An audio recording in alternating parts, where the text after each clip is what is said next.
Solo travel का मज़ा जैसे आता है ना, उतना ही परेशानी भी होती है।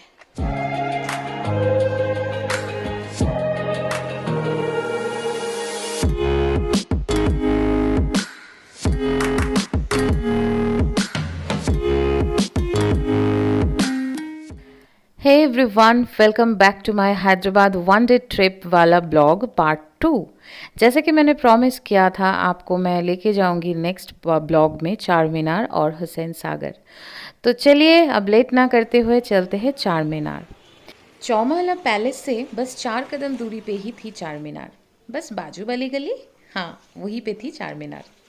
लेकिन मुझे नहीं मालूम था, इसीलिए 30 रुपीज़ खर्चा करके एक ऑटो लेके मैं पहुंची लाड बाज़ार। ऑटो वाले भैया से मालूम चला कि क्यों इस जगह का नाम हुआ लाड बाज़ार। अरे भाई, जहाँ पे इतने अच्छे अच्छे लहंगे, बैंगल्स, बैग और सजने संवरने का सामान मिलेगा, वहाँ पे तो सारे लाडलियों का मन पिघल ही जाएगा, है ना। तो लाड बाज़ार से होते ही हम आगे जाएंगे चार मीनार की तरफ। और उससे पहले ये जो लाइट और एक्शन वाला गेम है, इससे ज़रा बचिएगा, क्योंकि हर कोई आपको बुला के बोलेगा देख के जाइए अपने मनपसंद बैंगल्स। तो थोड़ा संभाल के। बाय द वे, इसी रोड पे आपको कुछ पर्ल्स शॉप भी मिलेंगे जो कि बहुत फेमस है। अगर आपका मन हो तो चेक ज़रूर कर लेना। इसी बीच आ गई बारिश और मुझे लगी थोड़ी थोड़ी भूख। तो यहाँ पे मैं खा रही हूँ कॉर्न कॉर्न मिक्स, और इसके बाद प्यास बुझाने के लिए मैंने पी ली गन्ने का जूस।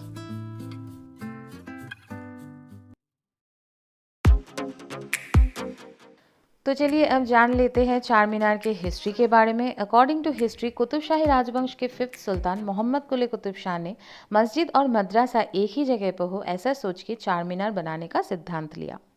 इंडो इस्लामिक स्टाइल में बनाया गया ये स्थापत्य कृति सिर्फ इंडिया में नहीं, पूरे वर्ल्ड में बहुत ही ज़्यादा फेमस है। बेसिकली इसका जो शेप है वो स्क्वायर है। चार खिलान या मीनार को जोड़ के जो बैल्कनी शेप दिया गया है वो बहुत ही लाजवाब है। चार मीनार के मस्तक तक जाने के लिए आपको कम से कम 149 सीढ़ियाँ चढ़नी पड़ेगी। चार मीनार के हर एक मीनार के सर पर सजी हुई क्राउन का शेप और फूलों वाली डिज़ाइन ग्रेनाइट पत्थर और चूना पत्थर से बना हुआ है। चार मीनार के ऊपर जाने के लिए आपको अपना लगेज पहले क्लॉक रूम में रखना पड़ेगा, फिर आप जा सकते हो। और क्लॉक रूम है पीछे। क्योंकि मैं अकेली आई हूँ, पता नहीं क्यों मुझे भरोसा उतना नहीं लग रहा है। ऑब्वियसली भरोसेमंद ही होगा क्योंकि सब रख रहे हैं, लेकिन मुझे नहीं रखना है, इसलिए मैं नहीं जा रही हूँ ऊपर, क्योंकि ये रख के मैं नहीं जा सकती। कैमरा वगैरह सब है मेरे साथ। सिर्फ ये बैग होता तो मैं रख के चली जाती, कोई दिक्कत नहीं थी। तो इस बार भी चार मीनार के ऊपर तक नहीं जा पाए। कोई भी शॉपोहोलिक पर्सन के लिए चार मीनार एरिया बहुत ही मनपसंद होगा। छोटे से छोटे, प्यारे से प्यारे चीज़ वहाँ पे आपको बहुत ही कम दाम में मिल जाएगा, अगर आप बार्गेन कर पाओ तो मैंने भी कुछ कुछ सामान खरीद ही लिया। लेकिन उसके बाद ही आ गई ज़ोर की बारिश, जिसमें मैं कुछ और शूट कर ही नहीं पाई। थोड़ी सी बारिश कम होने के बाद मैं वहाँ से वापस ऑटो पकड़ी और 200 रुपीज़ दे के मैं आ गई वहाँ से सीधा हुसैन सागर लेक, जिसको आप लुम्बिनी पार्क के नाम से भी जानोगे। वैसे हैदराबाद में आप एक जगह से दूसरी जगह जाने के लिए आपको करीबन 150 से 200 रुपये ऑटो में देना ही पड़ेगा। ये हर जगह का ही रेट है। तो यहाँ पे मैं आ चुकी हूँ लुम्बिनी पार्क, और इंटर करने के बाद ही ये जो दृश्य मुझे दिखने को मिला, मेरा मन पूरा ही खुश हो गया। By the way, Lumbini park में इंटर करने से पहले आपको पूरा लगेज बाहर रूम पे रख के फिर अंदर आना होगा, और उसके लिए भी आपको एक टिकट लेनी पड़ेगी 10 रुपये वाली। एक तो इंटर करने के लिए आपको 20 रुपये देना है, और लगेज रखने के लिए आपको एक्स्ट्रा 10 रुपये या 20 रुपये देना है। मतलब अगर आपका एक लगेज होगा तो 10 रुपये, 2 लगेज होगा तो फिर 20 रुपये, ऐसा। तो मेरी 2 लगेज थी, एक तो पीठ वाला जो था बैग मेरा, और दूसरा था हाथ में शॉपिंग वाला।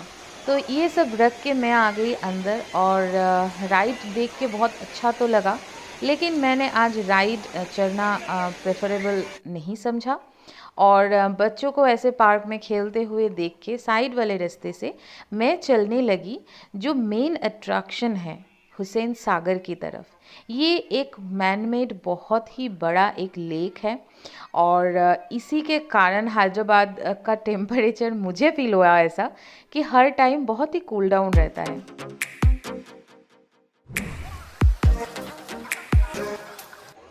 तो हुसैन सागर या लुम्बिनी पार्क का मेन अट्रैक्शन है वो जो दूर में दिखाई पड़ रहा है वो बुद्ध मूर्ति।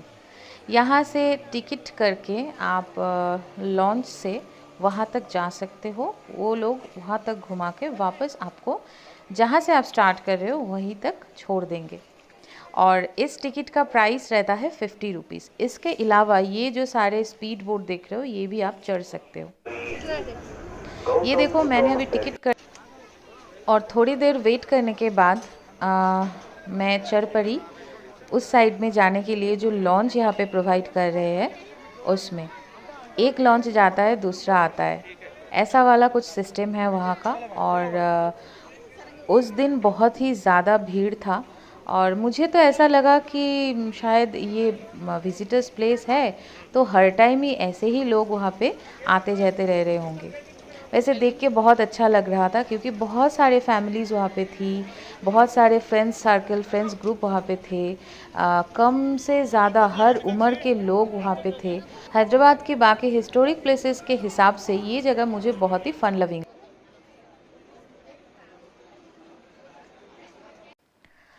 मीडियम या बड़ा ही बोल सकते हैं इस लॉन्च को।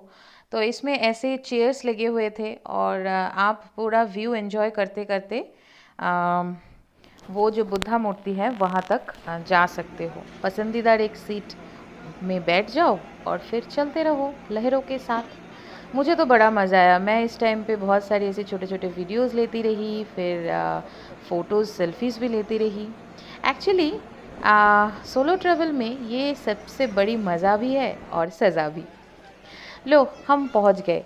वो देखो साइड में और एक लॉन्च रेडी हो रहा है। ये लोग ऑलरेडी घूम चुके हैं और अभी जाने के लिए रेडी है। तो व्हाट अ स्टाइल, भैया ने कितने अच्छी तरीके से कैच पकड़ा। और ये देखो ये देखो ये देखो, हाँ लो हम भी पहुंच गए बुद्ध स्टैचू तक। और अब उतरने की बारी।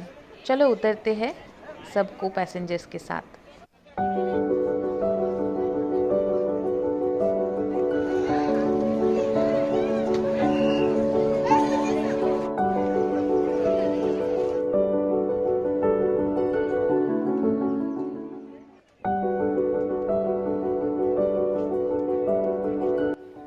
करीबन 4 साढ़े 4 बजे मैं यहाँ पर पहुँची थी और आप आसमान देख के समझ ही पा रहे हो कितना भयंकर होके रखा है। वहाँ पे लाइट शो होने की कुछ बात मैं सुन तो रही थी लेकिन उतनी देर तक मैं वहाँ पे वेट कर ही नहीं पाई। कोई भी राइड किए बिना ही मुझे वहाँ से निकल के आना पड़ा। क्यों? देखो देखो ज़ोरों शोरों से बारिश स्टार्ट हो गई और सब भागा भागा स्टीमर के अंदर लॉन्च के अंदर आने की कोशिश कर रहे थे ताकि जल्दी जल्दी जहाँ से ये जर्नी स्टार्ट हुई थी वहाँ तक सब पहुँच जाए। और इतनी ज़ोर से हवा चल रही थी, देखो कितना कितना ज़्यादा वेव दिखाई पड़ रहा है। वैसे तो मुझे बारिश पसंद है लेकिन घूमने के लिए गए हो और अगर वो इनकम्प्लीट रह जाए तो थोड़ा तो मन ख़राब होता ही है।